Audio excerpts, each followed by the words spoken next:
Queridos amigos, soy Martín Toré y yo trabajo en el Centro M de Barcelona y también soy investigadora. Trabajo con pacientes de M ya desde hace 30 años y desde ayer también soy la presidenta desde ayer de Extremes y estoy muy orgullosa de ello. Cuando organizamos el contenido científico del evento de este año, muy rápidamente decidimos que también queríamos organizar un evento para personas con M, que tendría que tener lugar inmediatamente después del Congreso para pasar directamente los contenidos del Congreso de este año, para que las tengan de primera mano y estar en contacto directo con nuestra comunidad y con nuestros pacientes. Nosotros creemos que es un evento que se continuará también en los próximos años en los congresos de Extremes.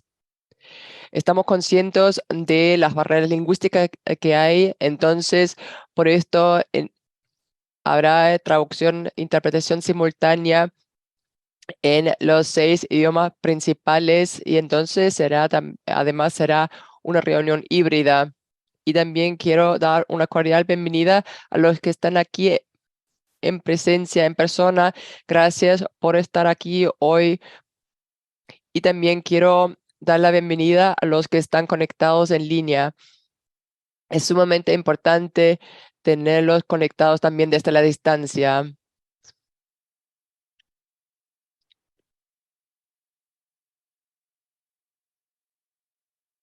Y otros idiomas no conozco.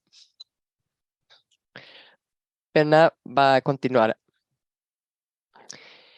Y con esto ya podemos empezar esta mañana que está muy fructífera. Bernard, tú tienes la palabra. Muchas gracias.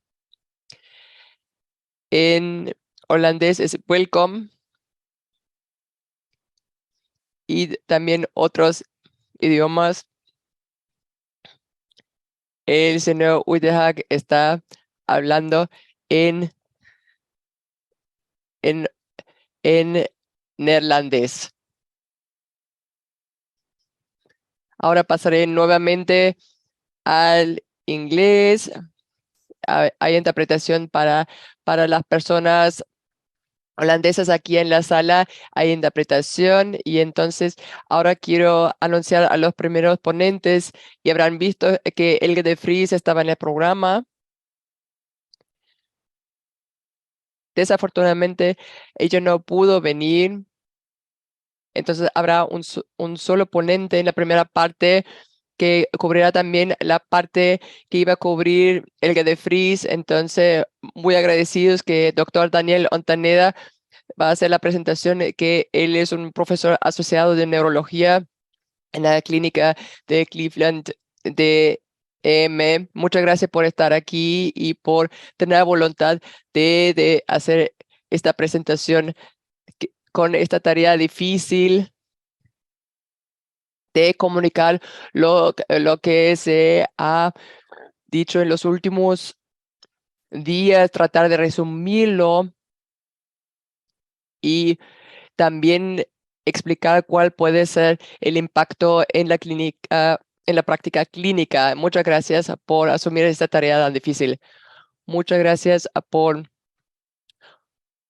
esta introducción tan amable y gracias por haber organizado este evento. Cuando me invitaron, dije, bueno, seguramente es el evento más importante de todo el Congreso, porque vamos a hablar con personas con M y es muy diferente a lo que solemos hacer en este tipo de reuniones científicas.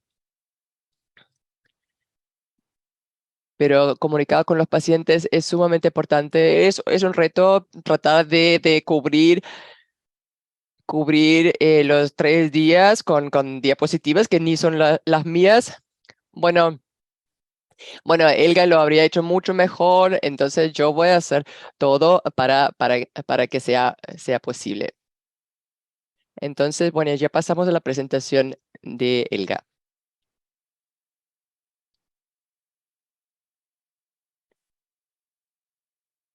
Un clicker.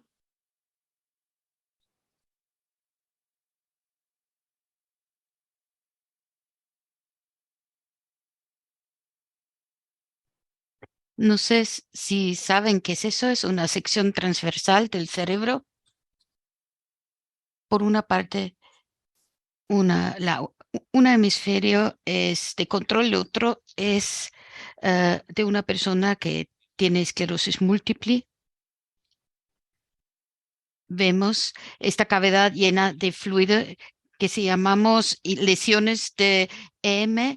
También hay lesiones en la sustancia blanca, pero también en otra parte, en el córtex, debajo de la superficie cerebral. Lo que estamos intentando es investigar lo que está pasando en estas áreas lesionadas donde hay placas y cómo podemos tratar mejor a los pacientes. Si hay cambios en las lesiones, el tejido cerebral parece potencialmente normal, pero si lo analizamos bajo el microscopio, el tejido puede ser anual y nos puede permitir entender mejor la enfermedad. Aquí vemos muchas cosas a la vez, que hay diferentes tratamientos y si pensamos en tratamientos, pues funcionan en dos sitios diferentes, en el sistema periférico, en nuestra sangre y después dentro del cerebro. Quiero hablar primero sobre fármacos que actúan sobre el periférico. M es una enfermedad inflamatoria y la sustancia es llevada de la sangre al cerebro. Si podemos afectar la información en la sangre, también podemos prevenir lesiones en el cerebro y podemos ayudar a individuos con M, evitar recaídas, lesiones y la acumulación de problemas neurológicos a lo largo del tiempo.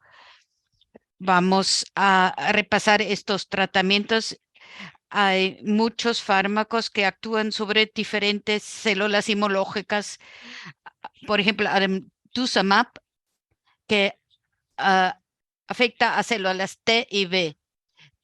Después hay otros fármacos que solamente actúan sobre células B. El factor principal eh, pensábamos era la célula T, pero también hay actuación sobre células B y puede ser mejor incluso prevenir efectos sobre estas células B. Hay después fármacos más diseñados por natalizumab, inhibe la migración, o después hay fingolimod, no permite el paso de estas células inflamatorias en las células linfáticas. Y después también tenemos la Kinimod y otros fármacos que no se usan en la actualidad, pero que funcionaba actuando sobre ciertas células asesinas naturales. ¿Cómo funcionan estos tratamientos en el cerebro? Penetran la barrera hematocefálica y tienen efectos afectan el cerebro. Por ejemplo, acetato de clatiramer, o que tienen una combinación de efectos centrales y periféricos, tienen con perfiles inflamatorios o no inflamatorios, y pasamos hacia el perfil no inflamatorio. Y también hay actuación sobre las células nerviosas, la supervivencia de neuronas. Hay otros fármacos que podrían mejorar las lesiones. Ahora pasamos a lo que se mostró ya en la reunión. Ya hemos visto esta imagen, un hemisferio de control, el otro de una persona con EM, y hay diferentes lesiones. Llamamos todo eso lesiones genéricamente, pero bajo el microscopio hay diferentes perfiles. Pueden ser activos o inactivos. y hay una combinación inflamatorias viejas y nuevas.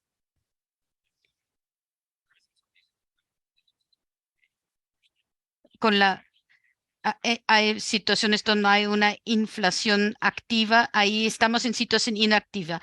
Hay también situaciones crónicas y hay lesiones que se remielanizan. La mielina volvió y lo llamamos placas de sombra.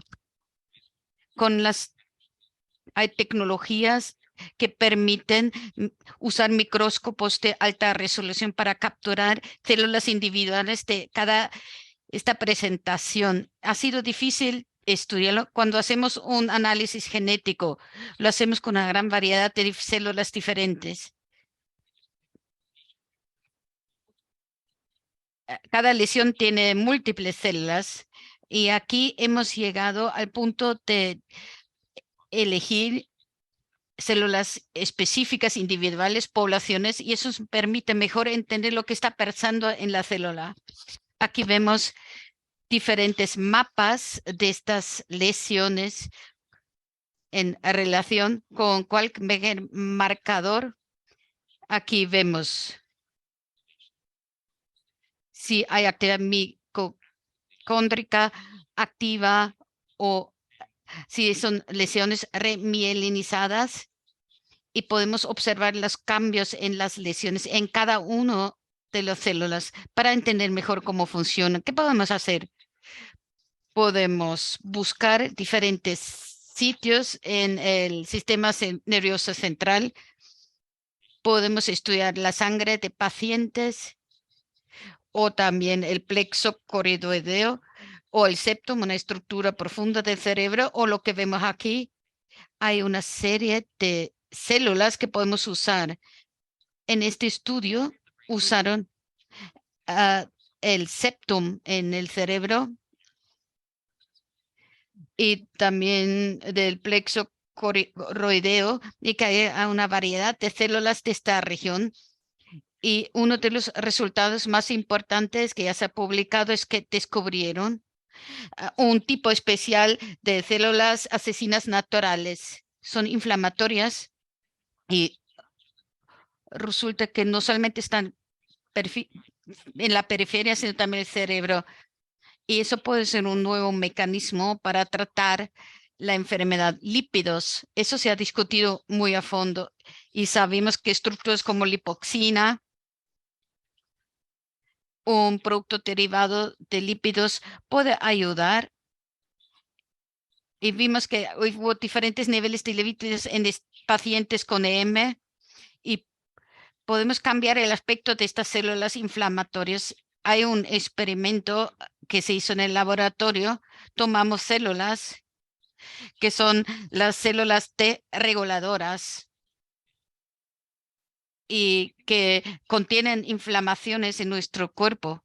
Pueden ser defectuosas en personas que tienen EM. No funcionan para evitar inflamaciones.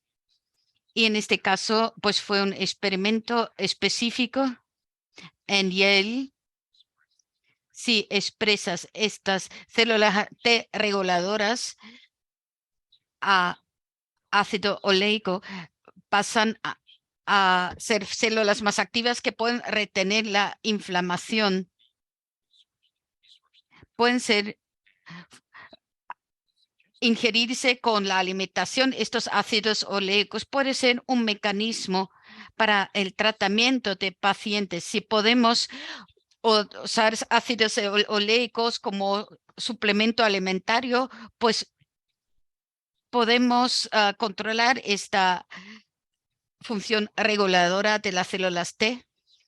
Eso se ha demostrado en el laboratorio, pero aún tiene que confirmarse en estudios en personas que sufren de esclerosis múltiple. Y eso ya es el final de la presentación de la profesora de Weiss. Y paso ahora a mi propia presentación o hacemos ahora la discusión.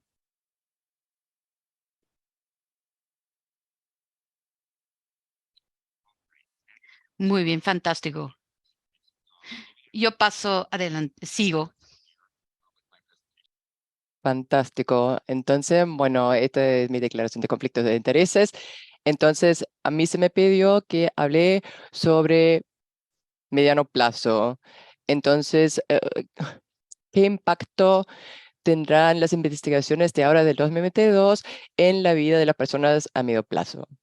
Entonces, me gustaría presentar datos sobre nuevos ensayos clínicos. Bueno, mi investigación se dedica principalmente a ensayo clínico. No sé si todo el mundo conoce esta imagen, pero cuando nosotros pensamos en ensayos clínicos, pensamos en diferentes fases. Muchos de los datos que presenté antes son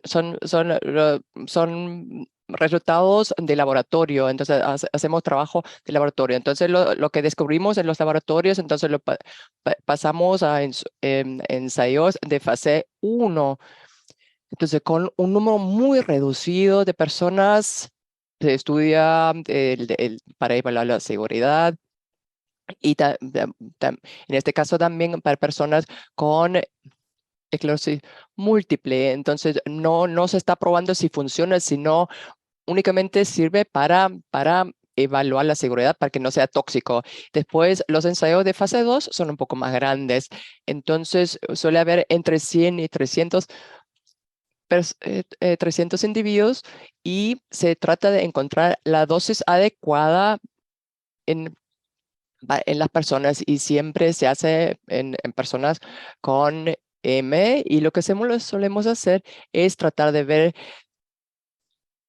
si tiene impacto la dosis y qué dosis usar y también ver cuán bien funciona y por qué nosotros queremos estar seguros que antes de pasarlo a un ensayo más grande, que ya funcione bien. Entonces, si hay éxito en la fase 2 entonces se tolera bien y que funciona bien, entonces ya pasamos a fase 3. Y fase 3 son ensayos definitivos. Eso para decir que es un fármaco que puedo usar para el tratamiento. Entonces, los datos de fase 3 se suele presentar a las autoridades regulatorias, por ejemplo, la EMA en Europa o la FDA en Estados Unidos y en base a estos ensayos de fase 3. Y, y se requieren dos ensayos de fase 3 para dar la autorización. Y, y los resultados de eficacia deben ser clínicos. Entonces, se debe tener en cuenta todos los efectos y del bienestar de los pacientes. En los ensayos de fase 3 tenemos que estudiar las cosas que importan a los pacientes. Entonces, qué tipo de discapacidades se acumulan. Y finalmente se pasa a los estudios, a los ensayos de fase 4. Entonces, eso es una población más grande para estar seguros que funciona bien el medicamento. Y el primer estudio que voy a presentar es el resultado de un ensayo de fase 2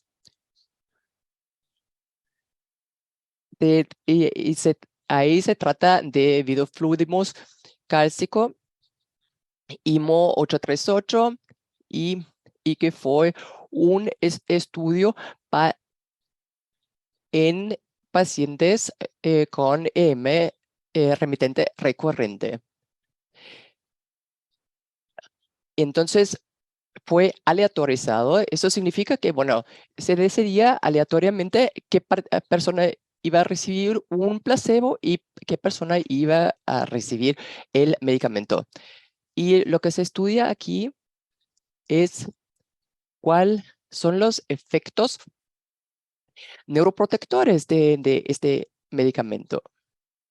Entonces, el vidofludimus cálcico se llama también IMO 838. Entonces, es una medicina tipo teriflunomida de la próxima generación y que afecta la enzima celular DHODH.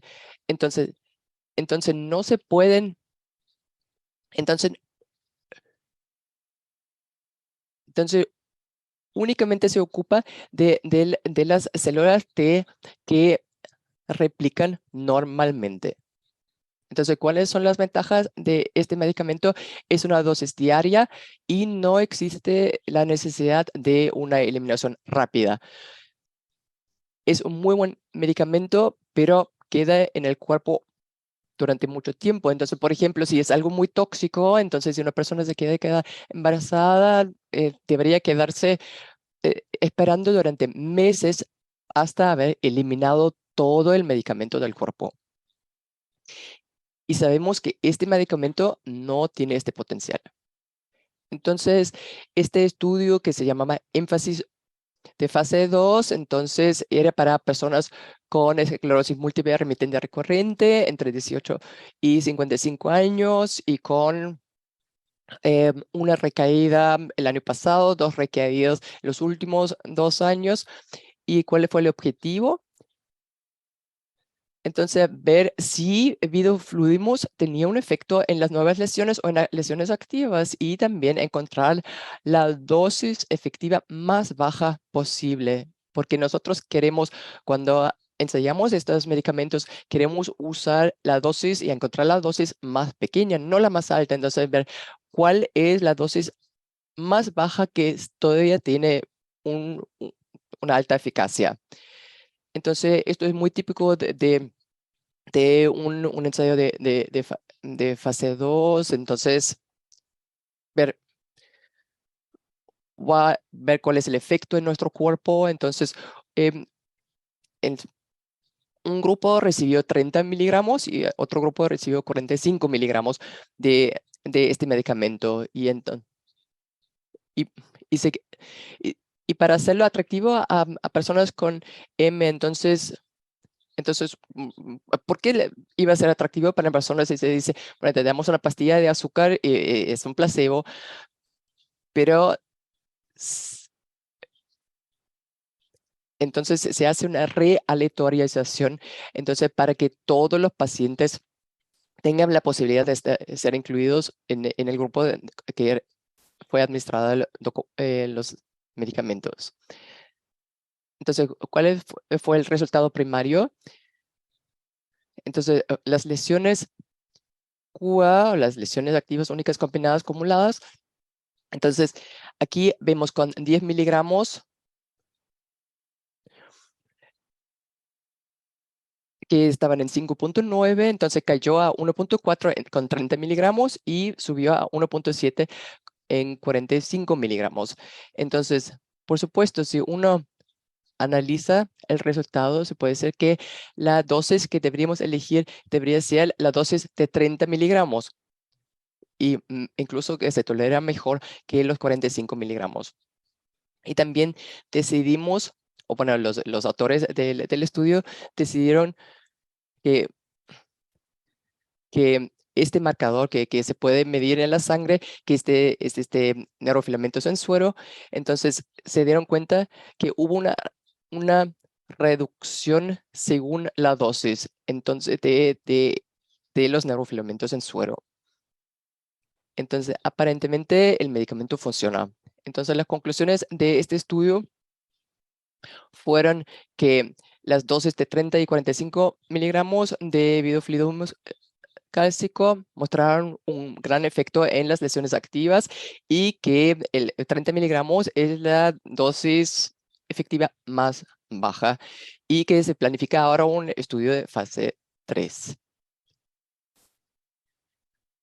Un segundo estudio que me gustaría presentar es ese estudio MSC y que es, bueno, eso se refiere a las células madre. Entonces, que bueno, se hacen crecer las células madre en laboratorio y después se utilizan para el medicamento. Entonces, son células autólogas, es decir, que uno tiene una misma célula madre y que tienen efectos también en el sistema inmune. Entonces, ¿qué es lo que se trató de evaluar? Se trata de ver cuál es el efecto en el líquido cefalorraquídeo y ver si hubo impactos en el hígado, bueno, en los apetecitos y, y ver cuál fue el impacto en general en el líquido cefalorraquídeo. Y, y entonces fue un ensayo clínico de fase 2. Muchas veces las células madres se pueden inyectar en la vena y también se puede hacer a través de una punción lumbar, es decir, directamente inyectar en el líquido cefalorraquídeo. Y después el líquido cefalorraquídeo se, se recogió en la semana 0, 8 y 16 para hacer el impacto. Y esos son todos factores que nosotros consideramos que podrían ser protectores potencialmente. Entonces, por ejemplo, antes de la administración y después se ve cada semana, bueno, semana 8, semana 16 y de cómo se desarrollan estos marcadores. Y hubo un aumento en los factores protectores con el tiempo. Esto demuestra que el medicamento muy probablemente está ayudando en aumentar la protección. No solo podemos fiarnos de estos resultados, pero un ensayo clínico siempre estudia una parte que es relevante para el paciente. Esto es lo mismo, pero con representación gráfica. Entonces vemos con el tiempo en referencia con el valor inicial. Y aquí muy rápidamente quiero presentar otro ensayo que es el análisis primario de Protect MS, que es un estudio aleatorizado controlado con placebo de fase 2 de Temelibab. Y, y se trata ahí de la prevención de la neurodegeneración en pacientes con EMA recurrente tratados con rituximab. Entonces, ¿por qué me gustaría mencionar también este estudio? Porque es algo que no habíamos pensado antes en la esclerosis múltiple. Entonces, hay un retrovirus que existe, un retrovirus endógeno humano que existe y que sí puede estar implicado en la patología de la M. Y entonces, a lo mejor una proteína que está en la superficie de este virus puede tener un impacto. Y entonces, se trató de diseñar el estudio para detectar el impacto. Entonces aquí vemos que hubo diferentes, bueno, un resultado primario, pero varios resultados también secundarios. Y entonces para demostrar que puede ser útil en pacientes con EME. Y también criterios de inclusión, exclusión, por ejemplo, inclusión, bueno, personas con recaídas, pero exclusión, por ejemplo, si era EME primaria progresiva. Pero este estudio muestra que, no hubo eventos adversos surgidos del tratamiento y único- únicamente dos eventos adversos serios, bueno, una hospitalización debido a COVID-19 y una fue una infección gastrointestinal. Y en cuanto a la eficacia clínica, solo una recaída, pero sospechada en EM y aquí se puede ver si hubo una mejora o un empeoramiento, por ejemplo, en la escala EDS, bueno, siempre en comparación con el valor inicial y ponen diferentes valores. Entonces, diferentes interpretaciones posibles, pero se podría sugerir que tiene un potencial de mejora. Y con esto ya quiero terminar la presentación de los estudios que quería hacer y ahora ya pasemos a las preguntas y respuestas. Muchas gracias.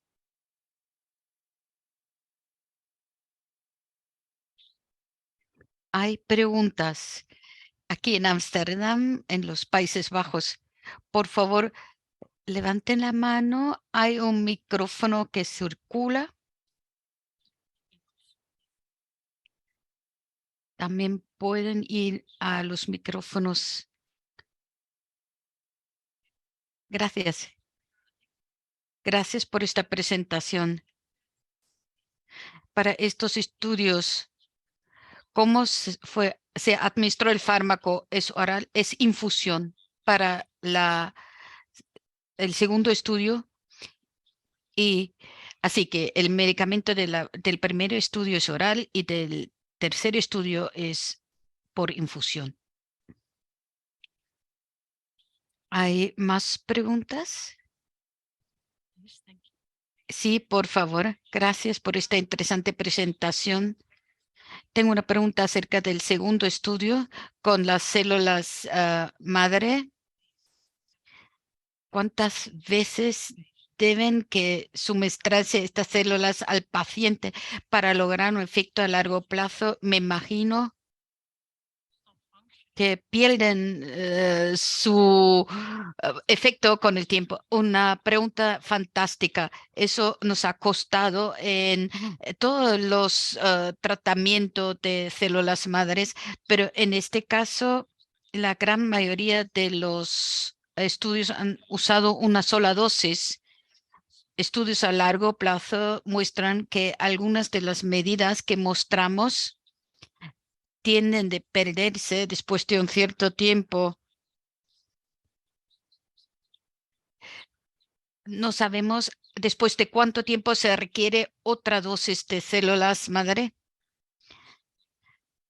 Queremos un fármaco con efecto farmacéutico robusto y hay que observar y estudiar si hay una recaída, si resurge la enfermedad y si hay que hacer algo.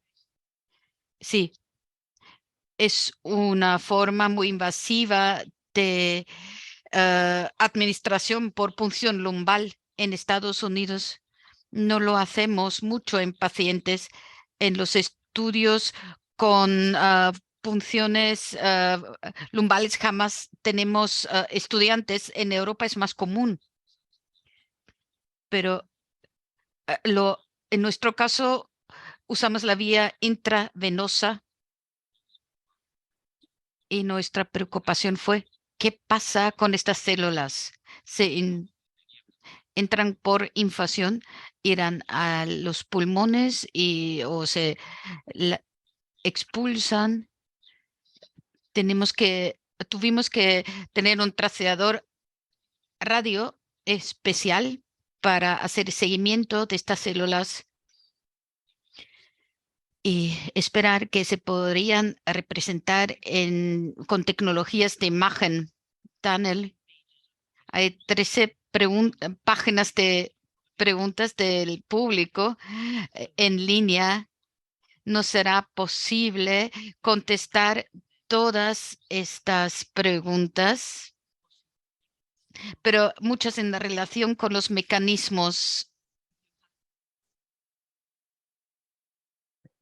Entonces, sí, habría que seleccionar el mejor candidato o el candidato con más potencial para cubrir estas necesidades que existen en cuanto a la reparación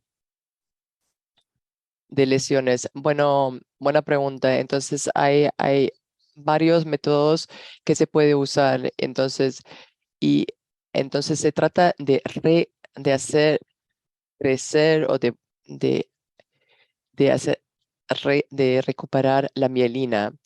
Y nosotros tenemos datos clínicos bueno, que se basan en, en, en fingolimod, bueno, que es un medicamento que ha existido desde hace bastante. Y en la Universidad de California, en San Francisco, se hizo un ensayo en un paciente donde mostró que este medicamento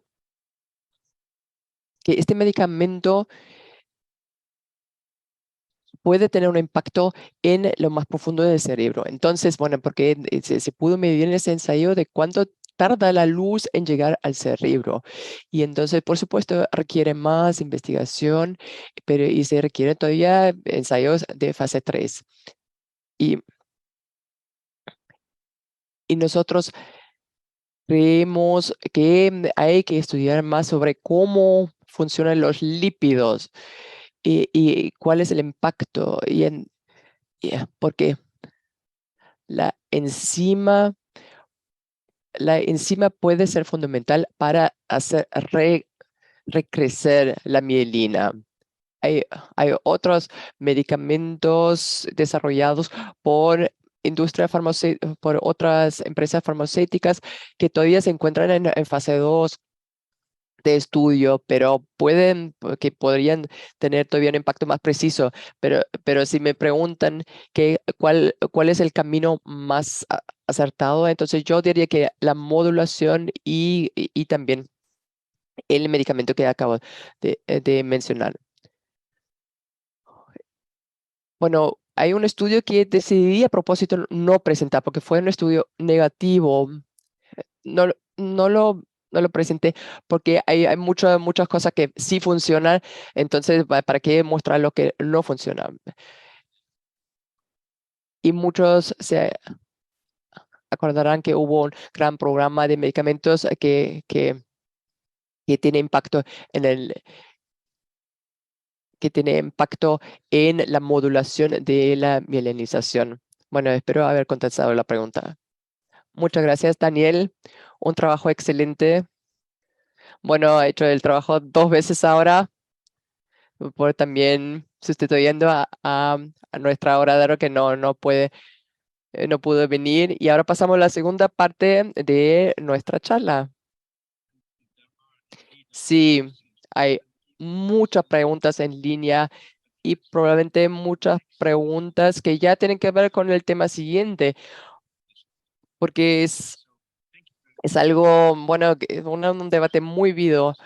Y muchas gracias también por haber presentado una pequeña parte de lo que se discutió aquí en los últimos 3 días. El, y, el, tenemos ahora a una neuróloga que trabaja en el Centro Neurológico de Ámsterdam, a Brigitte de Jong. Y muchas gracias. Muchas gracias por invitarme. Es un gran honor y un gran placer de hablar ante ustedes aquí en la sala, el público en línea. Estoy completamente de acuerdo. Lo más importante de toda esta investigación es traducirlo en resultados clínicos para personas que viven con esclerosis múltiples, deben beneficiarse.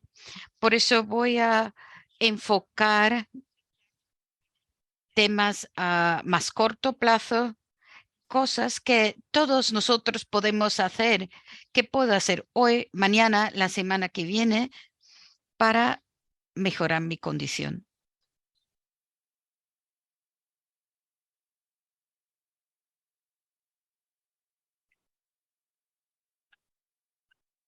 No tengo que revelar ningún tipo de información. Voy a presentar datos de 2 ensayos, uno financiado por la Fundación Nacional de M y otro por una de investigación, y el estilo de vida, el estudio de estilo ha sido apoyado por Feeding Left. Cuando voy a una reunión y vuelvo con mis pacientes ambulatorios, pues has aprendido algo que me pueda servir, que puedo hacer yo. Ellos piden poder asumir control sobre esta enfermedad crónica. Con este tipo de preguntas en mi mente, estuve en la reunión de ECTRIMS, en esta conferencia, que me inspiró para buscar respuestas, de ver las cosas desde otra perspectiva. ¿Qué es importante para gente que vive con EM? Por eso decidí centrarme en el tema de la dieta, del ejercicio, pero también hasta qué punto podemos modular problemas cognitivos en personas con M. Muchas veces la gente en mi clínica me pregunta, puedo modular mi enfermedad con una dieta. ¿Qué puedo hacer yo para contribuir? Lamentablemente, la eficacia y la superioridad de una dieta frente a otra no queda muy claro. Es posible dar más asesoramiento. Por ejemplo, es bueno vivir una vida sana, llevar una vida sana. Hay evidencia de eso si vemos los datos transeccionales, es decir, datos de un determinado momento de tiempo. Preguntamos, ¿qué comes? Por ejemplo, en un determinado momento. Es decir, la gente con una calidad superior de dieta, que estas personas tienen menos discapacidades físicas relacionadas con EM y menos carga de síntomas. ¿Qué quiere decir alta calidad? Comen más verdura, fruta, cereales integrales, menos azúcar, carnes rojas, comida procesada. Y un colega mío de Nueva York, Ilan Kachance, ha demostrado que hacer una dieta mediterránea se relaciona con menos discapacidad física, disfunción cognitiva, fatiga y depresión. Lo que es tan interesante de esta dieta mediterránea, porque ya se ha investigado en el contexto de una serie de enfermedades crónicas en general, verduras, frutas, nueces, aceite de oliva, muy importante, y cantidades moderadas de pescado, carnes blancas y también cierta cantidad de productos lácteos. Si vemos en la población general, y no solamente gente con M, la gente que se adhiere a esta dieta tiene menos eventos cardiovasculares, enfermedades del corazón o de los vasos sanguíneos, pues hay menos de eso. También hay menos casos de cáncer, de tumores malignos. Tampoco hay menos enfermedades neurodegeneradoras. ¿Qué quiero decir con estas enfermedades? Enfermedades que causan daños cerebrales, Alzheimer, Parkinson, pero también EM tiene un aspecto neurodegenerador. Si vemos el incidencia de fatalidad debido a cualquier causa, vemos que gente que tiene la dieta mediterránea pues tiene un riesgo menor. Eso es la situación en un determinado momento. Tienen mejor calidad de vida, la gente se siente mejor, pero después uno se pregunta, ¿hay una relación causal? Puede ser porque la gente pues se sienta mejor, hace más ejercicios, que la gente consciente de la importancia de la nutrición y de los ejercicios hacen pues automáticamente una dieta más saludable. Pues hay estudios pilotos pequeños hasta un máximo de 75 pacientes y vemos que gente con EM y que adoptan una mejor dieta, que se mejora su calidad de vida y sienten menos fatiga. Así que sí se nota una mitigación de los síntomas de M en países europeos. Hay un estudio en línea sobre el impacto del estilo de vida en M llamado LIMS. Ya hay 600 participantes y este estudio sobre el estilo de vida a través de una comunidad en línea segura, se enseña a la gente para adherirse a una dieta mediterránea, se les motiva, se les informa sobre ejercicios, relajación, sueño y hacemos un seguimiento a lo largo de todo el tiempo para ver si hay un impacto sobre los síntomas físicos de M, pero también sobre las funciones mentales o psicológicas.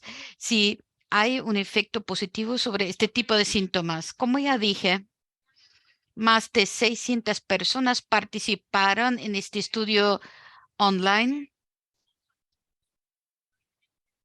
Tuvimos una breve fase inicial de 3 meses.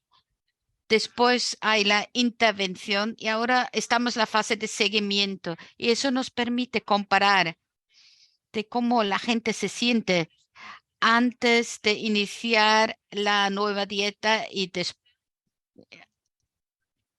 los resultados son prometedores, pero aún tenemos que esperar hasta que todas las personas terminen estos estudios, entonces podré compartir estos datos con ustedes, pero va a ser muy pronto. Tiene que ver con los temas previos. ¿Cuáles son los mecanismos subyacentes? Si uno ve que la gente se siente mejor, que mejora su condición, eso tiene que ver más bien con cambios generales de la salud y comportamiento, comen mejor, hacen más ejercicios, pues todos nos sentiríamos mejor si lo hacemos, o si realmente tiene un efecto directo sobre la enfermedad y ahí podemos todavía subdividir. Tiene efectos modulador del sistema inmunológico o también reduce los aspectos neurodegeneradores de la enfermedad, daños en el cerebro, en la espina dorsal. Y sabemos que la alimentación, la dieta saludable versus la menos sana, tiene un impacto sobre los microbiomas, que son microorganismos presentes en nuestros intestinos, bacterias, viruses, y según la dieta hay una mayor o menor diversidad del microbioma intestinal. Hay datos muy interesantes que han demostrado que el microbioma es muy importante para modular tu sistema inmunológico y con cambiar de dieta puede cambiar la composición del microbioma y eso afecta no solamente al intestino, sino también al cerebro, porque ya sabemos que la dieta mediterránea que acabo de mencionar tienen sustancias que modulan tu sistema inmunológico. Independientemente de la medicación, también podemos modular la enfermedad a través de la alimentación. Son experiencias, datos y estudios en curso. Y también quiero hablar sobre la rehabilitación cognitiva y mindfulness, es decir, es una palabra inglesa para una cierta forma de atención a través de la meditación y otros ejercicios y su impacto sobre la reducción de síntomas de M fue un ensayo de control randomizado. Investigamos si la terapia de rehabilitación cognitiva y la terapia cognitiva basada en esta atención especial tenía algún efecto sobre la situación de personas con M, pues en el caso de la terapia de rehabilitación cognitiva hay cada vez más evidencia que sí reduce los efectos negativos de la enfermedad. Eso puede ser compensatorio o incluso restaurador, es decir, cómo organizarnos, cómo pensar, cómo actuar y realmente esperamos que permita también restaurar funciones cognitivas. Eso se hace con juegos en el ordenador, pero estos estudios son difíciles. Sus primeros resultados son pruebas cognitivas, pero te preguntas si realmente tiene efectos sobre el funcionamiento cognitivo del día en día. Intentamos enfocar también la terapia cognitiva basada en la meditación, en la atención focalizada. Eso también puede tener efectos beneficiosos sobre las funciones cognitivas en pacientes con M. Aquí hubo 110 personas con EM y fue un estudio randomizado. Unos iban a la terapia cognitiva y la otra al mindfulness y los otros a un tratamiento ampliado como habitual. Y después evaluamos su cognición después del tratamiento y a los 6 meses para ver si es un efecto a largo plazo. Las intervenciones la duración fue de 9 semanas y hacemos comparaciones entre rehabilitación cognitiva y el grupo de control y mindfulness y con el grupo de control y pudimos ver que se redujeron los problemas cognitivos que se asignaron a uno de estos grupos, pero después de 6 meses fue diferente entre la rehabilitación cognitiva y mindfulness. La gente que participó en la rehabilitación cognitiva mostraron un efecto más duradero y alcanzaron las metas, sobre todo su vida diaria. Le preguntas a la gente qué quisieras mejorar en cuanto a tus funciones cognitivas. Hay algunas personas que dicen, cuando empiezo con una tarea, muchas veces me distraigo, empiezo a hacer otras cosas y al final del día no pude cumplir con lo que me había propuesto. Así que mi objetivo es mejorar para lograr terminar una de las tareas que me propongo en la mañana. La gente en el grupo de terapia de cognitiva pues tuvieron mejores resultados. La gente que estuvo en el grupo mindfulness después de 6 meses fueron capaces de procesar de forma más rápidamente nuevas informaciones en comparación al grupo de control. Es un gráfico de Uri Talgas, es un investigador en Aarhus, Dinamarca, porque muestra de una forma excelente que con ejercicios podemos mejorar los síntomas de M. En el campo de ejercicios hay muchos proyectos para estudiar si somos capaces realmente modular la enfermedad con más ejercicios. Hay datos muy interesantes. Puede ser un gran beneficio, es decir, afectando a la misma enfermedad y no solamente mitigando sus síntomas. Pero eso está pendiente de investigación, pero sería excelente. Así que el ejercicio es muy efectivo para el tratamiento sintomático de la esclerosis múltiple. Así, ya quiero finalizar y compartir con vosotros que un estilo de vida sano es muy bueno para pacientes con EMEN. No hay mucha claridad sobre la eficacia superior de una dieta frente a otra, pero parece prometedora la dieta mediterránea.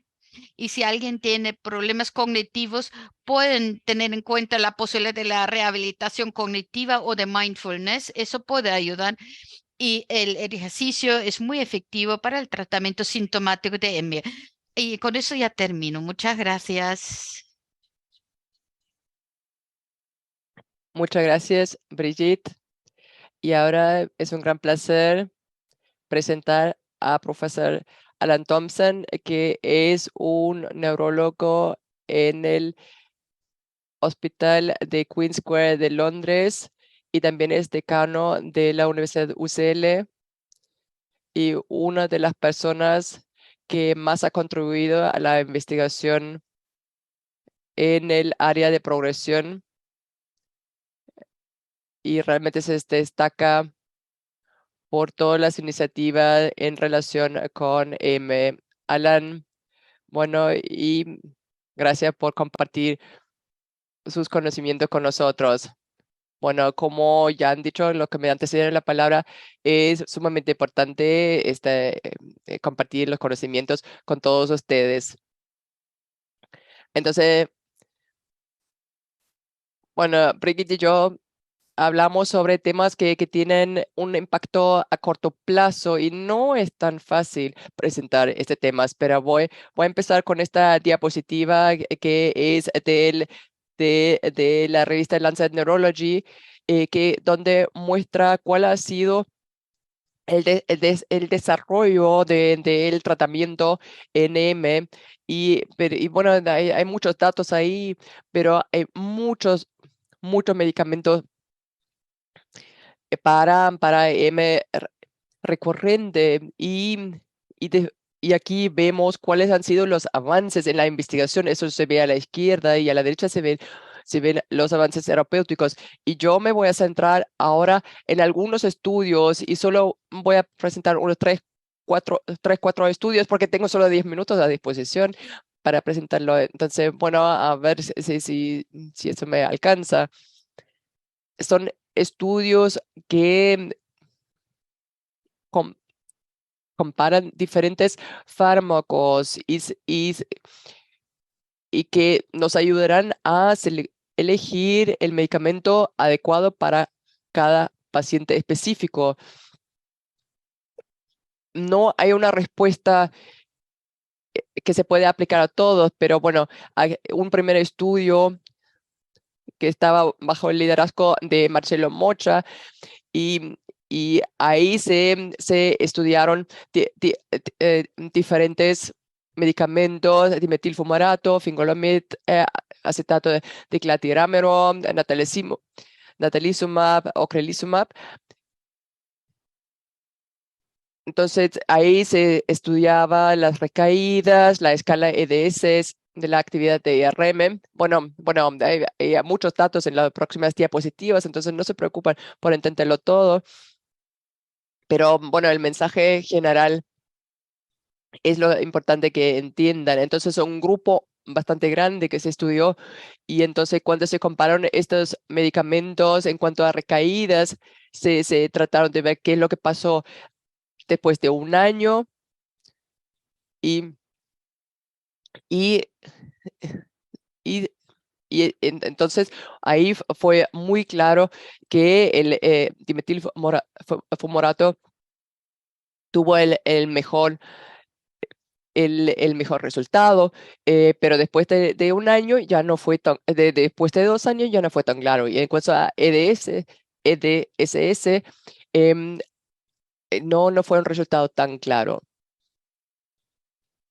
Y en cuanto a las lesiones IRM, no, también había unos resultados bastante diferentes. Entonces, bueno, se puede decir que ocrelizumab fue asociado con una mayor probabilidad de riesgos menores de recaídas y de un empeoramiento de EDSS en comparación con otras terapias modificadoras de la enfermedad. Entonces, se puede decir que en términos generales fue superior a natalizumab. Pero lo que quiero decir y lo que quiero subrayar entonces se requiere siempre el debate con el paciente para saber qué medicamento administrarle. Y el segundo estudio, bueno, ya hemos escuchado algo muy importante, entonces ya Daniel lo ha explicado muy bien, el tema de las células madre hematopoéticas. Este es un estudio de Tom Kalenic de Australia y, y ahí se analizaron la eficacia y otros factores del trasplante autólogo de células madre hematopoéticas. Y bueno, este es su corte de estudio, nuevamente un número muy grande de pacientes, bueno, y también un emparejamiento muy complicado. Entonces, bueno, y aquí lo que ven aquí en este gráfico es comparar siempre el trasplante autólogo con, bueno, con diferentes medicamentos. Pone aquí, por ejemplo, recaídas, después aquí discapacidades. eh, y aquí en comparación con natalizumab, bueno, hay una diferencia, si quiero inferioridad, eh, y, pero no es tan importante como en octalizumab. Y esto también tiene que ver con lo que mencioné antes cuando hablé de ocrelizumab. Entonces ahí se ve que hay poca diferencia entre HSCT y ocrelizumab. Y en cuanto a discapacidades, sí, un poco de diferencia a lo largo del tiempo, pero tampoco muy importante. Entonces, en resumen, un punto importante, nosotros sabemos que las células madre, que no es algo se puede tomar a la ligera porque hay centros especializados donde se debe administrar este tratamiento. Entonces, hubo un caso de muerte. Entonces, en resumen, se puede decir que eh, HSCT es, bueno, sustancialmente superior a fingolimod y marginalmente superior a natalizumab.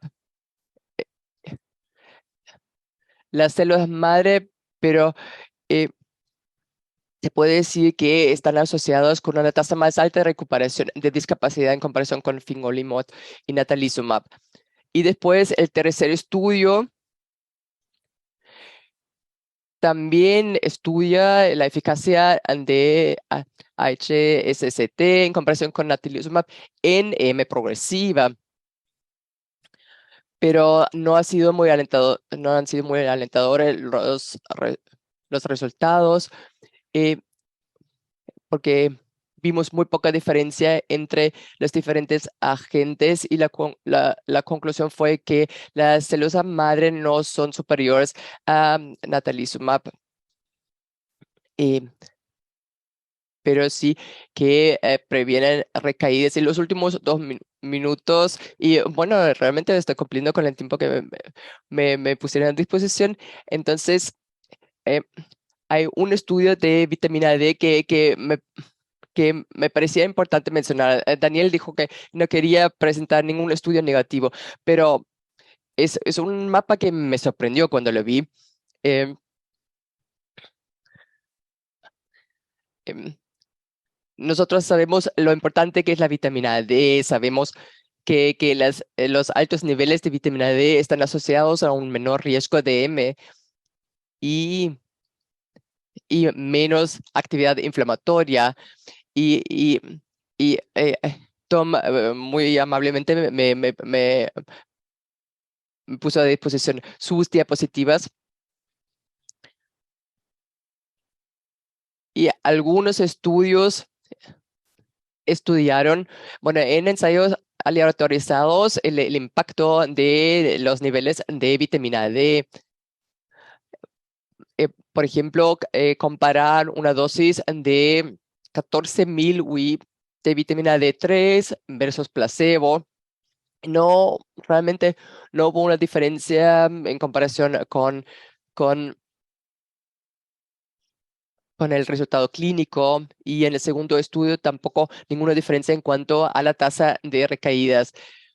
Y este fue el estudio Ameliorate MS VITAMS, donde se estudió en la dosis altas de vitamina D, de comparar 5.000 UI por día en comparación con la dosis diaria recomendada de 600 UI por día. Y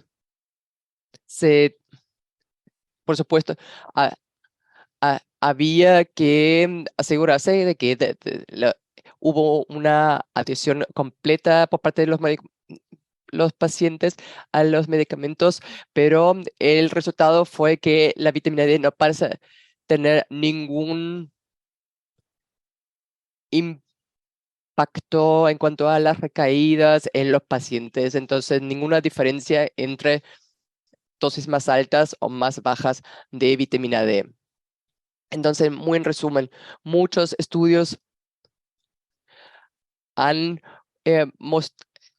entonces se puede decir en resumen que varios estudios han demostrado que existe una asociación entre niveles de vitamina D y riesgo de M, pero algunos impactos interesantes sobre el inmunotipo en la M y los cambios diferenciales en el metaboloma en aquellos son aquí en M se deberían estudiar más en detalle.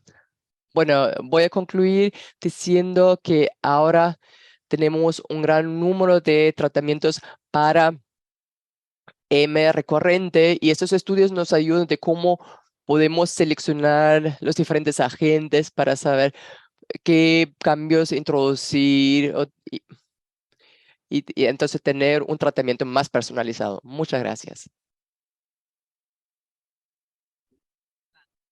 Muchas gracias, Alan. Así que, por favor, ahora pueden hacer sus preguntas. Muchas gracias. Soy Robert. Quisiera agradecer esta oportunidad para pacientes y creo que deben continuar este formato. Tengo una pregunta, Brigitte. En el pasado, si te ibas al médico hace 20, 30 años, voy a empezar con mindfulness o empezar una dieta, pues se reiría, pero parece que hay como un movimiento hacia métodos alternativos que te ayudan. ¿Diría usted que estas terapias, incluso en algunos pacientes, sustituir el tratamiento farmacológico? No, no me atrevo a decirlo. Estoy completamente de acuerdo que aparte de la medicación correcta para la persona en todo momento, también se puede discutir si se debe continuar o no la medicación. Siempre hay que buscar la medicación que se adapte a la persona, a su fase vital, pero ir más allá de la medicación, tener una visión más amplia, el estilo de vida, dejar de fumar, por ejemplo, y vemos que un estilo de vida saludable ayuda y contribuye, pero no estaría seguro. Y no creo que en el futuro sustituirá por completo la medicación. ¿Hubo más preguntas del público? Sí, por favor. Hola, soy Lani Nutek. Quisiera saber algo sobre PTK y el M primario progresivo. Es un enfoque nuevo. Hay datos alentadores de ensayos de fase 2 que podría funcionar porque estudia específicamente la neurodegeneración, pero hay que esperar los resultados de la fase 3. Un año más, creo yo, van a tardar, pero tenemos grandes esperanzas que este enfoque tenga éxito, pero hay que tener cuidado. Y eso lo habíamos dicho ya antes y después las cosas no resultaron como habíamos esperado. Hay que ser pacientes. Es importante esperar los resultados de la fase 3 porque las cosas cambian.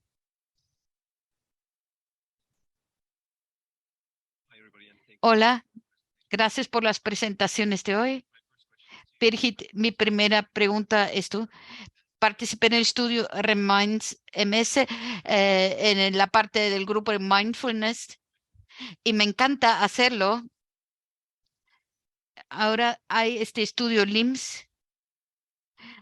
Están haciendo seguimiento en cuanto a esa actividades de MRA. Y-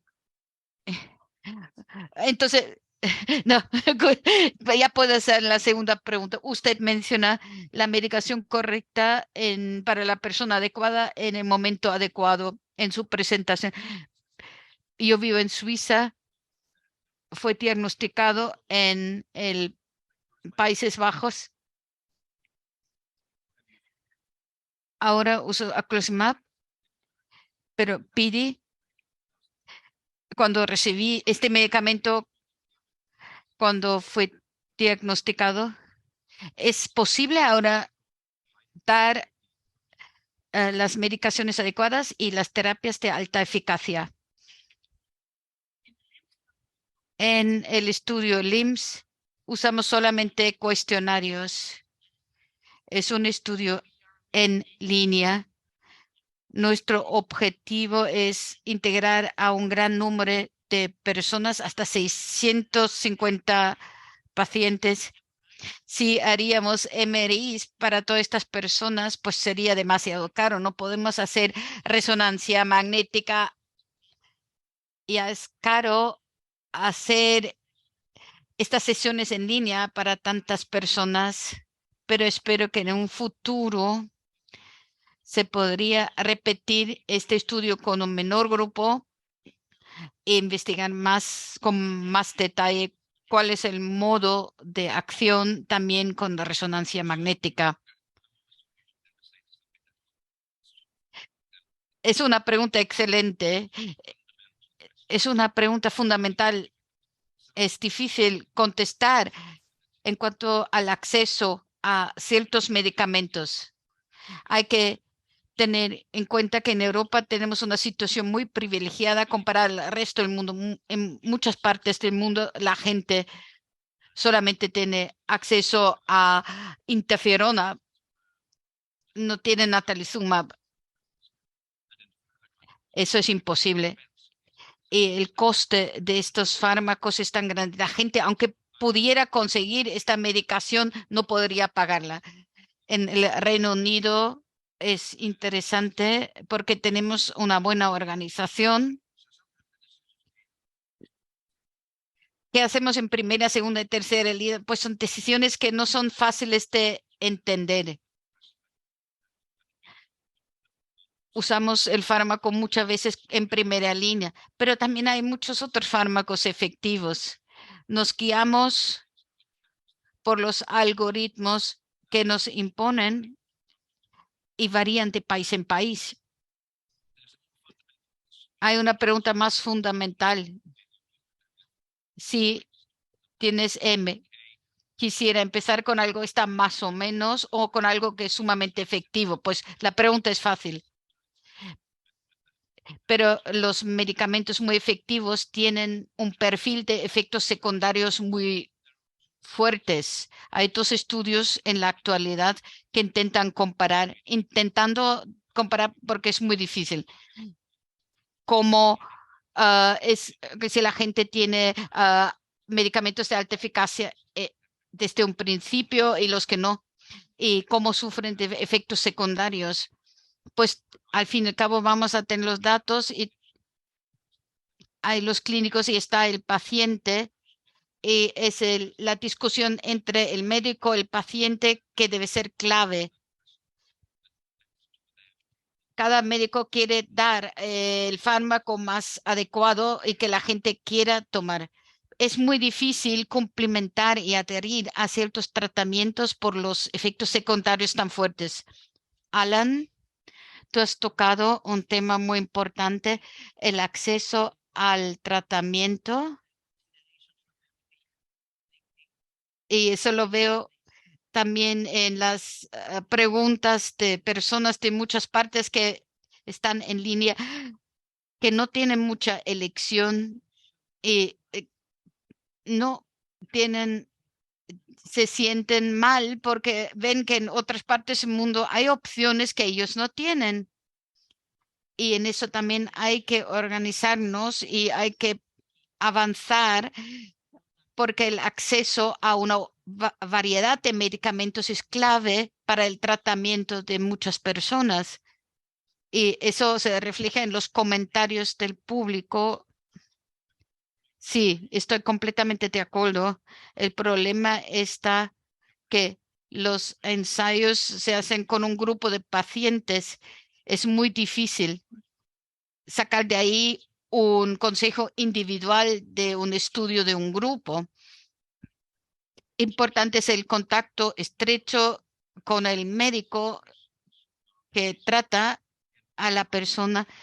Son preguntas que no se pueden contestar sin el médico. que trata al paciente. ah, En LIMS sí hay gente que no solamente es de Países Bajos. Muchas gracias por esta parte. Y ahora cambiamos a otro conjunto. No es algo sobre lo que se ha discutido en los últimos 3 días, sino es la implicación de personas.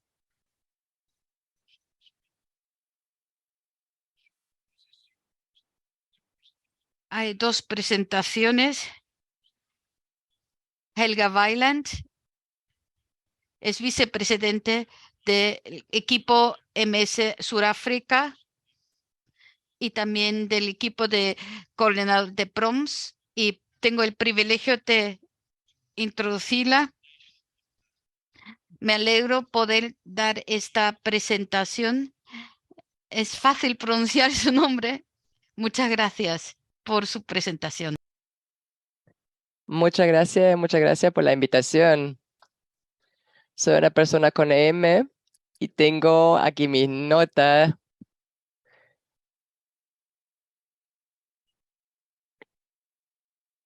Bueno, entonces hablaré sobre la implicación de personas con M en la realización de la investigación. Bueno, muy buenos días de mi parte y muchas gracias por invitarme a formar parte de este debate.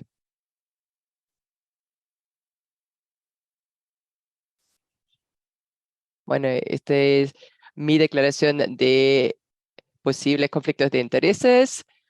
Bueno, muchas gracias. Aquí ya está todo lo que deben saber en cuanto a mi persona. Lo único que quiero agregar es que ya vivo en Sudáfrica, en Johannesburgo, y en el 2010 me diagnosticaron con esclerosis múltiple. Pido disculpas.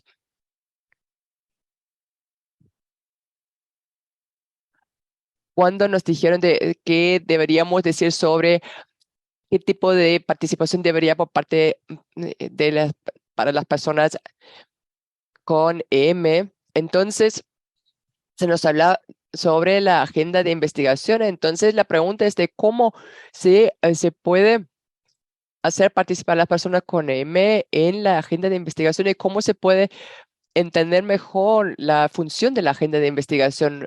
Una agenda de investigación es un plano marco, entonces se trata de que actividades futuras coincidan con ese plan que es la agenda de investigación y el enfoque del estudio. Pero yo no soy científica, soy una persona con M, pero igualmente me considero experta porque yo tengo todo el conocimiento vivido y experiencial que es necesario en cualquier investigación. Porque la investigación es, sin duda alguna, el factor más importante por ser la única manera de avanzar en las mejoras del tratamiento y la comprensión de la esclerosis múltiple. Tenemos que entender que la investigación no es un montón de células y moléculas y que la M no solo existe bajo el microscopio, sino se trata de personas que viven con esta enfermedad cada día y de cómo esta afecta a su calidad de vida. Entonces, para establecer el programa de investigación, debemos contar con la participación de los pacientes con M y permitirles que colaboren en su definición y reflexionen mucho de cómo se puede empoderar a los pacientes con EM para que participen en la definición de la agenda de investigación y aquí tengo algunas ideas. Bueno, la pregunta es de ¿cómo se hacía antes? ¿Funcionaba? ¿Los pacientes tenían voz en la investigación? Y si las respuestas de esa pregunta son afirmativas, entonces, bueno, siguen haciendo lo que hacían hasta ahora. Pero si me preguntan a mí como persona con EM, esta persona esta pregunta afirmativa no sería verdad, porque el paciente que vive con M debería participar plenamente y ser un socio de la investigación. Entonces, la pregunta es siempre, ¿se escuchó la voz del paciente? ¿Y cómo vamos a elegir esta agenda de investigación con el paciente con M en el centro, pues donde no están en el centro las células y moléculas? Entonces, ¿qué se debía hacer diferente? La persona con M tiene que estar en el centro de la investigación. Entonces, para establecer la agenda de investigación, tendremos que fijar un objetivo final. Entonces, poner, por ejemplo, si el objetivo es encontrar una cura para M, y mientras tanto podemos mejorar también la calidad de vida para las personas con M y todas las personas afectadas por M.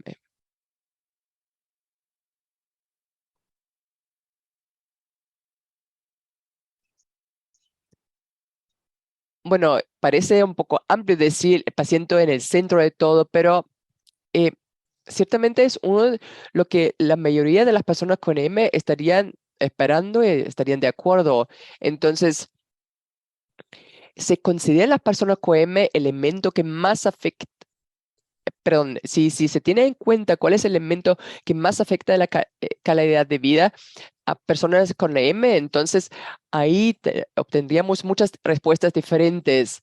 Y sobre todo en cuanto a, a los dominios funcionales, porque los dominios funcionales son las funciones que se ven afectadas física, emocional o cognitivamente por el daño a las neuronas del cerebro, la médula espinal y el nervio óptico en la esclerosis múltiple. Entonces, ¿cómo podemos medirlos? Utilizando los resultados informados por los pacientes, los PRO.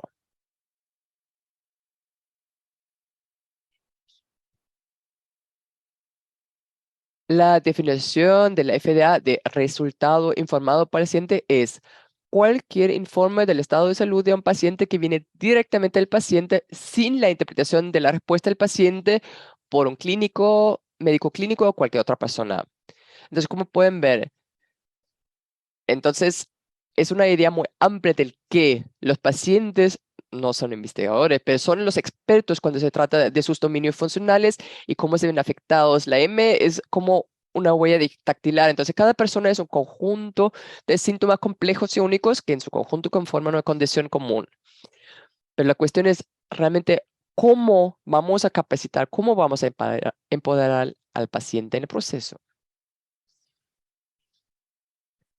Hay varios grupos de defensa del paciente en todo el mundo. Lo que parte de ser las personas con M y afectadas por la M. Y es hora que hagamos escuchar la voz del paciente a través de ellos. Y como hemos escuchado en las presentaciones realizadas en Extremes, hay algunos buenos ejemplos que pueden utilizarse para empoderar a los pacientes. La iniciativa PROMS es un ejemplo fantástico, porque en esa iniciativa el paciente está en el centro de la investigación. El objetivo de la iniciativa es definir los dominios funcionales, encontrar los resultados informados por los pacientes y todos estos resultados relacionados con la esclerosis múltiple y luego utilizar una medida fiable para registrar los pros y desarrollar políticas en los sistemas de atención sanitaria. En otras palabras, necesitamos saber cómo podemos medirlo y con qué dispositivo y para qué utilizar la información.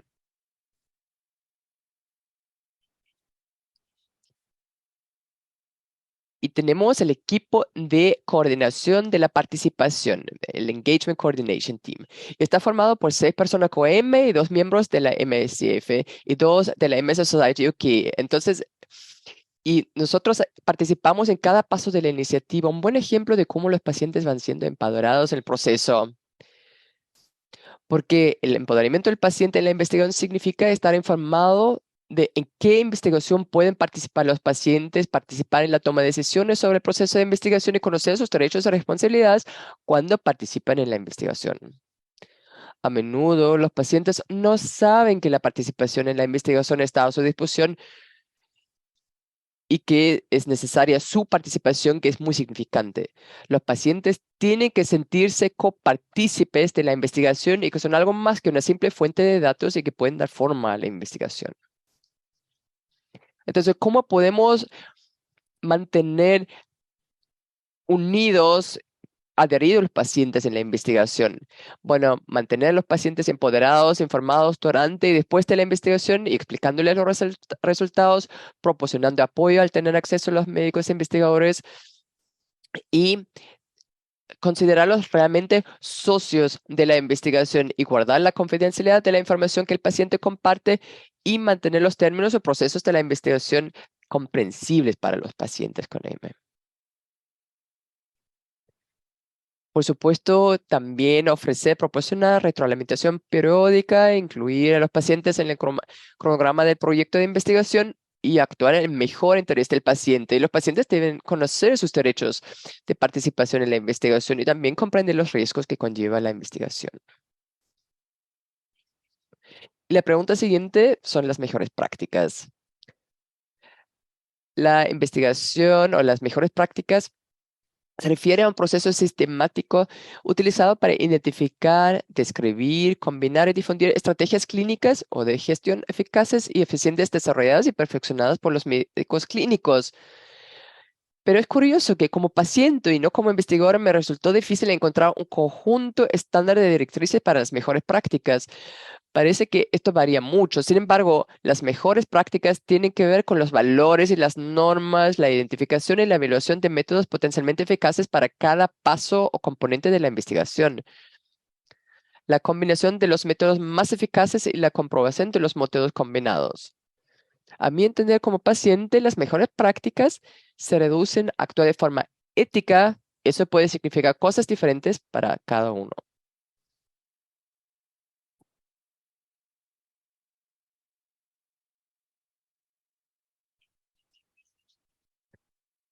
Entonces, en la realización de la investigación hay diferentes responsabilidades. Por un lado, hay responsabilidades del médico clínico. Entonces, hay que ser paciente con el paciente. Aplicar el mejor plan de tratamiento, está disponible para responder a las inquietudes relacionadas con la enfermedad, actuar a tiempo cuando se producen recaídas o cambios y estar al tanto de la mejor información sobre el tratamiento.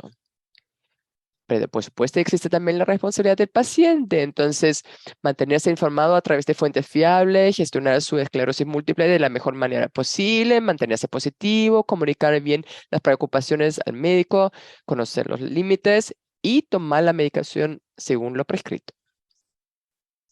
Y la responsabilidad del investigador es utilizar procesos éticos, respetar las experiencias vividas por las personas con EM y ser conscientes de que los pacientes con M no son científicos y deben ser tratados como tales. Muchas gracias por darme esta oportunidad de presentar la voz del paciente aquí.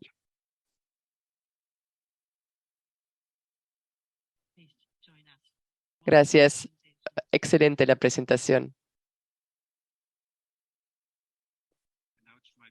Y ahora es un placer invitar a Yana. Bueno, iba a ser la primera, pero ahora, bueno, es la segunda. Yana Lavakova. Espero haberlo pronunciado bien. Bueno, a mí me suelen mal pronunciar el apellido.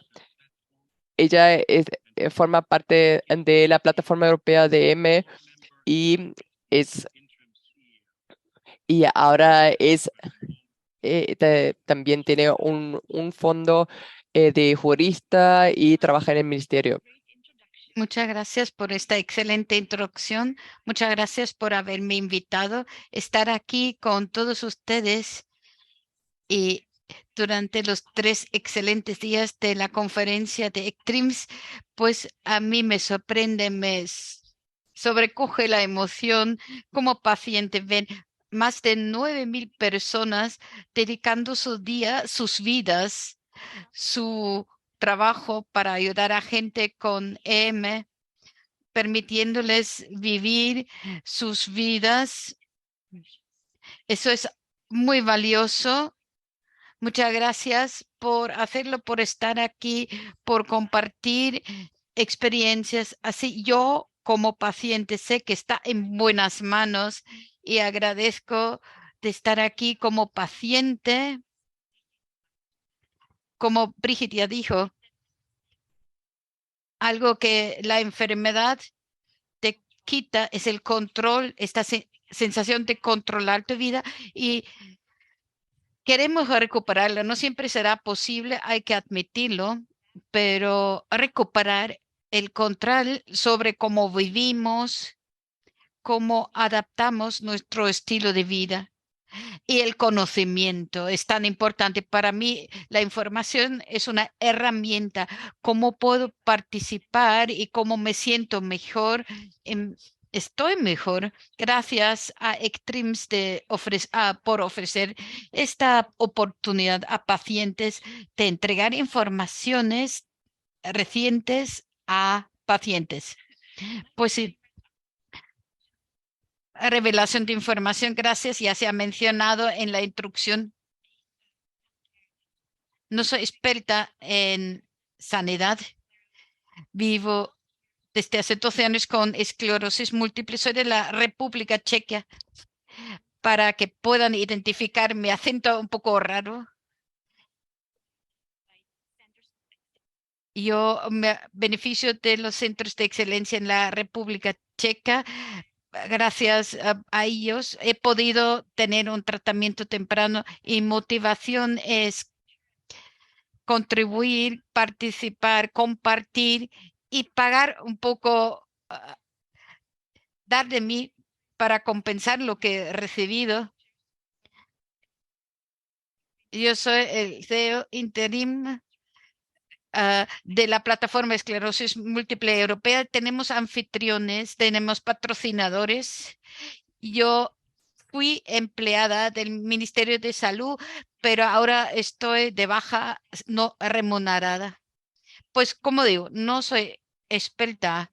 Las informaciones que uso vienen del Centro Europeo de Formación de Investigación Clínica para informar a otros pacientes. Y si hablamos de la investigación clínica, es complicado y hay que hacer la pregunta, ¿por qué es importante?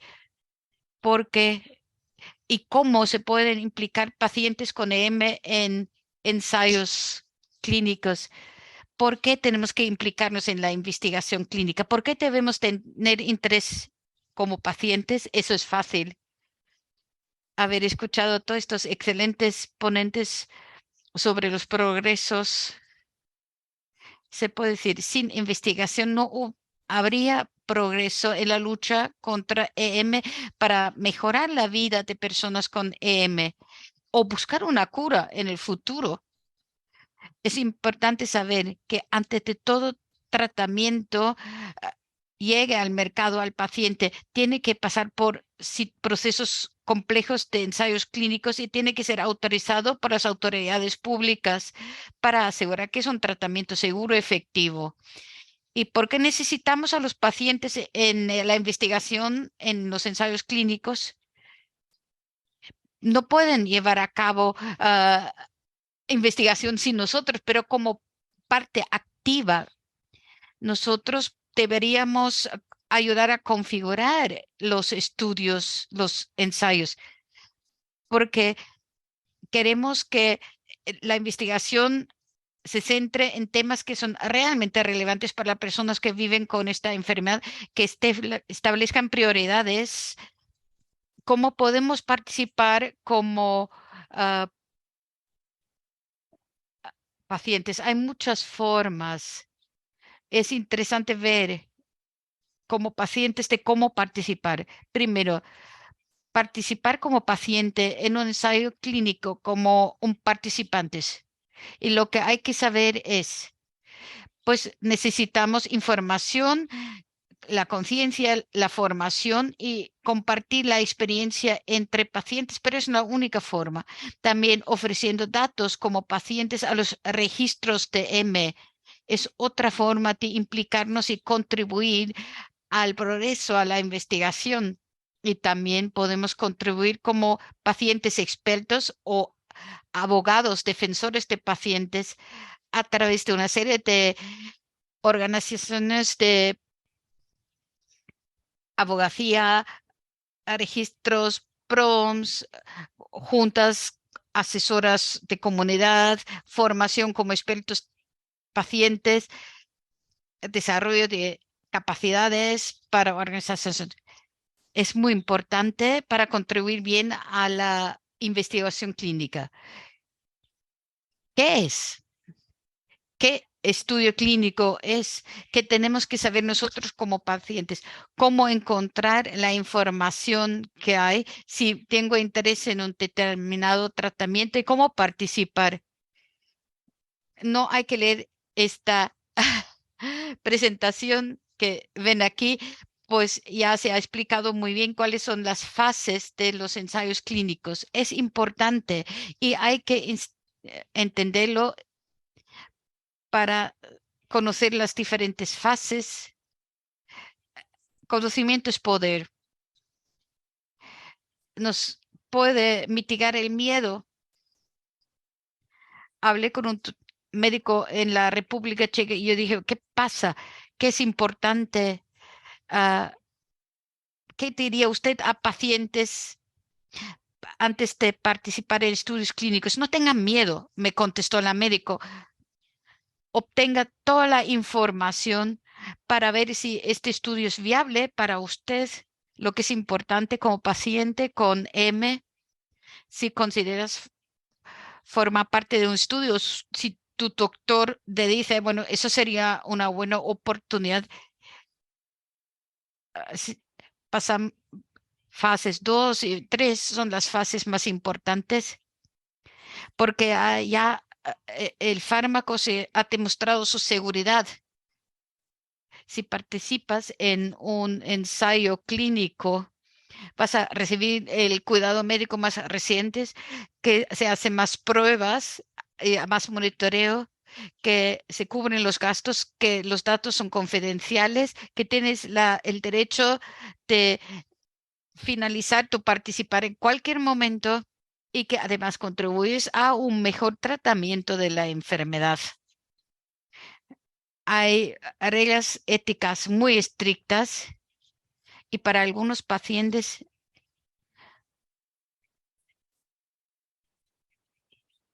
no hay opciones tan satisfactorias según qué variante padecen y es importante contribuir a luchar contra la enfermedad. Ahora, entre la población de pacientes que tienen tratamientos que ya están en el mercado desde hace 2 años, son, pues es una oportunidad de entrar, empezar más temprano con este tratamiento y no solamente cuando salga al mercado.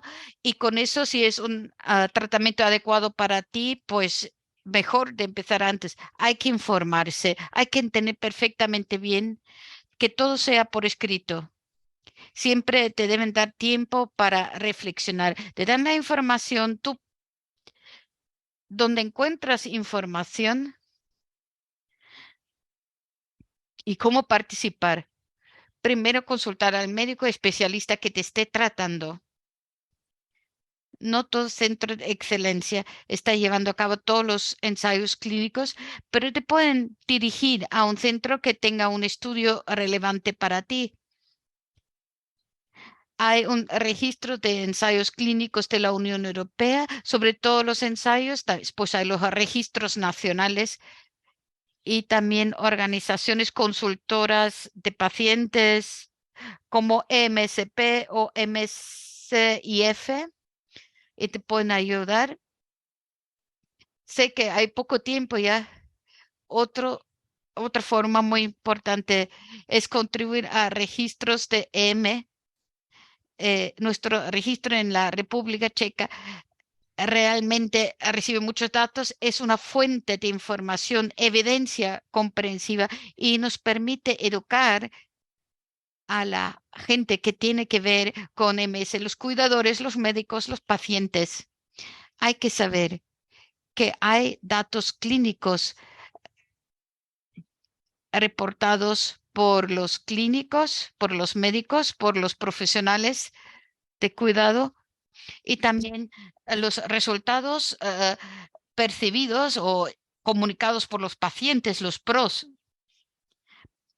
Ahí podemos compartir experiencias, cómo nos sentimos a lo largo de un periodo de tiempo prolongado. Es muy interesante ver estos registros nacionales y también las iniciativas internacionales como MS Base, Big MS Data, MSDA. Ahí hay muchos resultados sobre la esclerosis múltiple. Implica pacientes como partes interesadas, como abogados, defensores de pacientes y pacientes expertos. Necesitamos a los pacientes para configurar los diseños de estudios. Tenemos que saber qué son los objetivos reales, qué espera la gente, qué quiere la gente, qué son sus expectativas y sus experiencias, cómo enfocar, cómo priorizar, cómo entender la carga de enfermedad, el impacto sobre la vida diaria. Y para hacerlo, tener información y formación. Cuando empecé como abogada de pacientes, entré en una sala llena de expertos. A mí, yo me sentía agradecida de estar ahí y poder, bueno, a lo mejor no contribuir.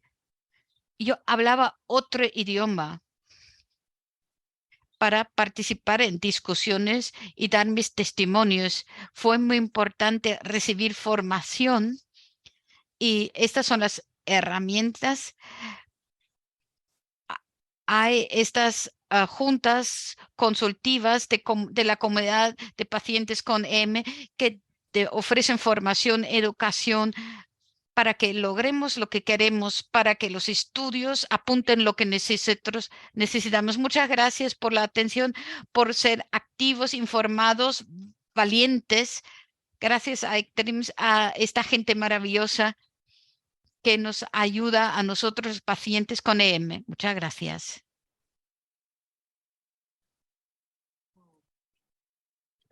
Muchísimas gracias a Yana y a Helga.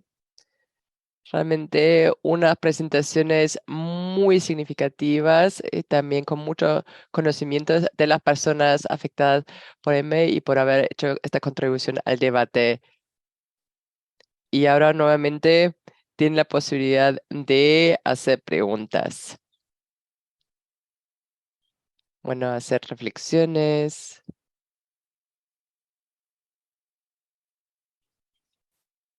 Daniel,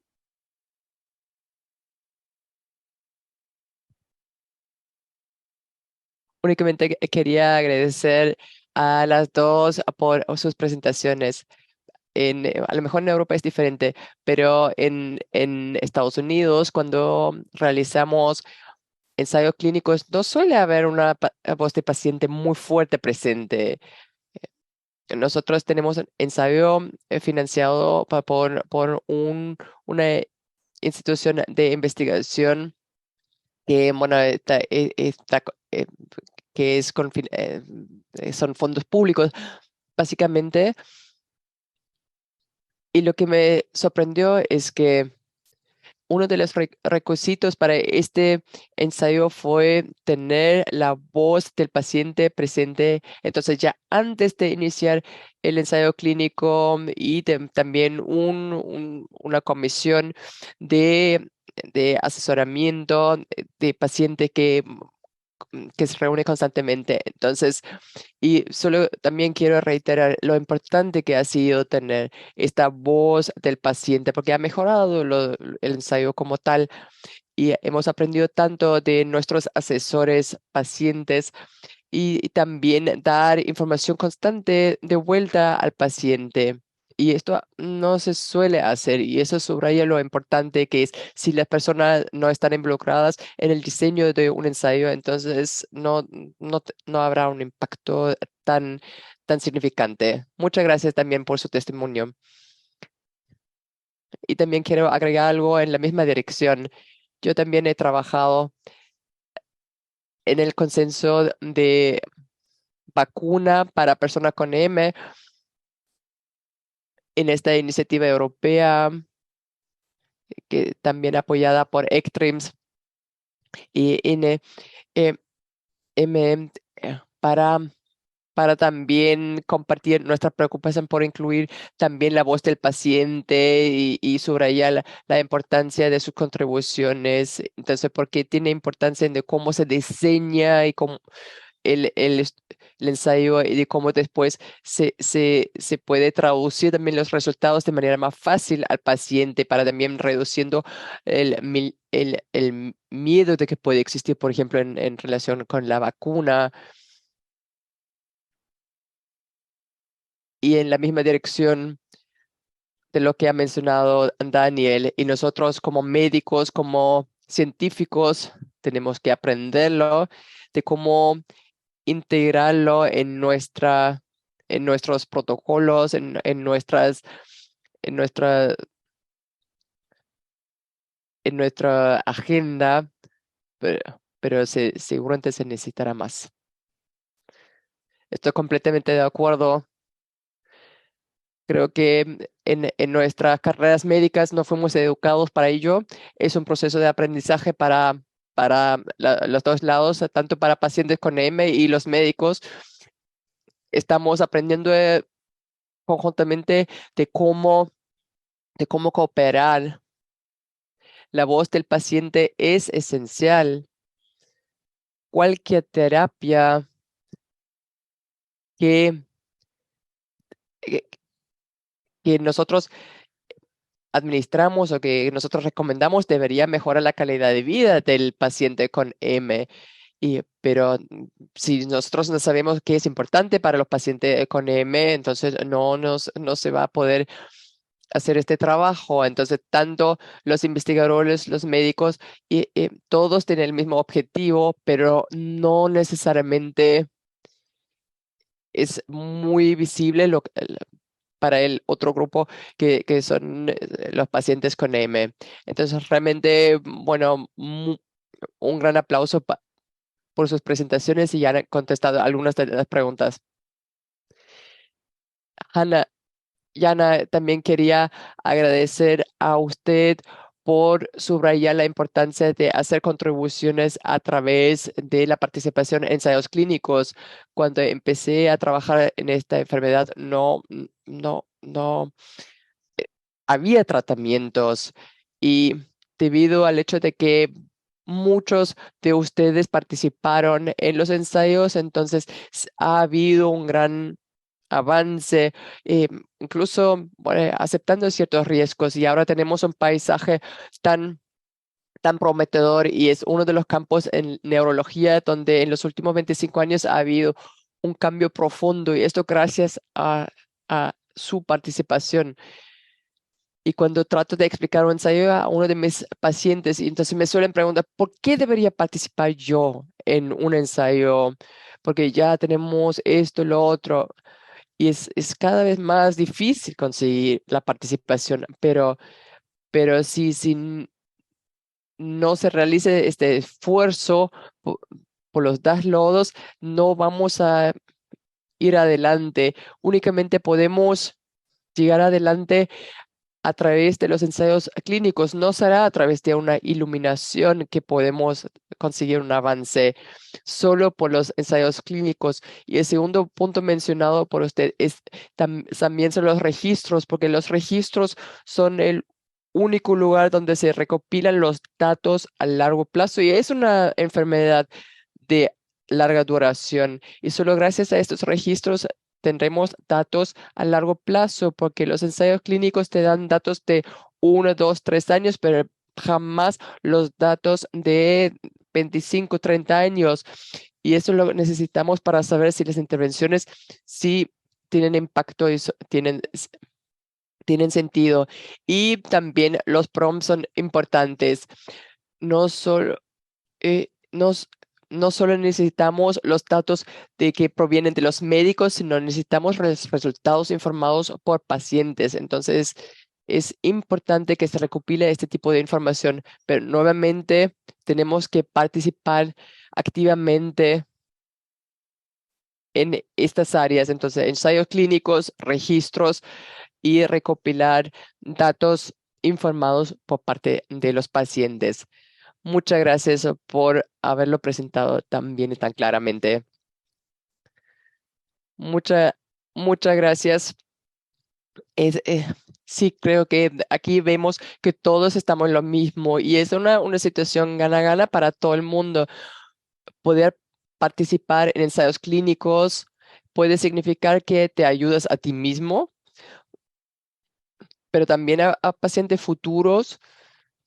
Y como pacientes sabemos, como acaba de decir, que sí puede albergar un cierto riesgo, pero se hace todo lo posible para eliminar cualquier tipo de riesgo y un diseño ético. Si, por ejemplo, si estás en placebo, entonces será solo por un periodo limitado y, y, y, y, y controlado con otro fármaco. Entonces, es esta confianza que debe existir dentro de la comunidad de los pacientes eh, porque estar, ser conscientes que somos una familia y que nosotros podemos contribuir al avance en la investigación y no tenemos que temer nada si nosotros compartimos nuestros datos en los registros y que ahora podemos contribuir nada más a través de los prompts.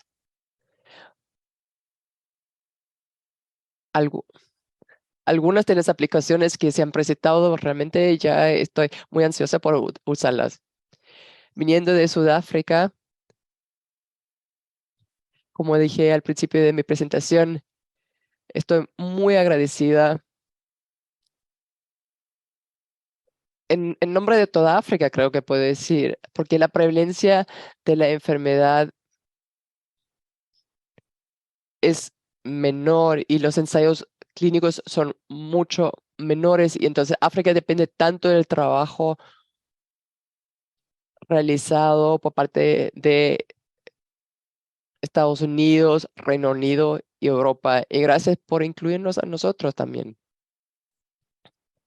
Y con los prompts seguramente podremos hacer nuestra contribución también. Muchas gracias. Estamos muy contentos de hacerlo. En la sesión de inauguración de Extremes hace 3 días mencioné que la investigación en M es una actividad en red. Se trata de conectar a investigadores de todo el mundo y personas con M son un elemento esencial de esta red. Entonces, conectarse también entre los pacientes y con los pacientes con M. Estamos muy contentos que ustedes aceptaron esta posibilidad, no solo que nosotros hayamos podido extender esta invitación, sino también que hayan aceptado esta invitación. Y se, como, como ven en línea, que aquí hay muchos temas ahora se quieren discutir, pero es imposible hacerlo en tan poco tiempo. Pero es un muy buen comienzo para incluir a todo el mundo y debería terminar la tradición que ya no sea normal reunirse en este formato para ver cómo se puede trabajar mejor en el futuro. Una pregunta aquí del público. Muchas gracias por esta presentación tan bonita, estas dos presentaciones tan bonitas. Yo también estoy de acuerdo con que los pacientes deberían participar en los ensayos clínicos, pero muchos pacientes no son tratados en centros de excelencia por los médicos sino que son de hospitales de periferia, como decimos nosotros en los Países Bajos. Entonces, ¿qué puede hacer la comunidad de la EM para incluir a pacientes también de hospitales más remotos para tener una cohorte o un portfolio de pacientes con EM más amplio? Bueno, no puedo contestar en nombre de todos los países, pero como se refirió a los Países Bajos, puedo dar una idea sobre cómo estamos también aprendiendo en el camino. Hay un grupo de trabajo de M por parte de la Sociedad Neerlandesa de M y organizan reuniones y ahí se presentan los ensayos planificados y se está discutiendo de cómo se podrán incluir, reclutar a pacientes de diferentes áreas, pero que cumplan los criterios de inclusión. Y también hay ensayos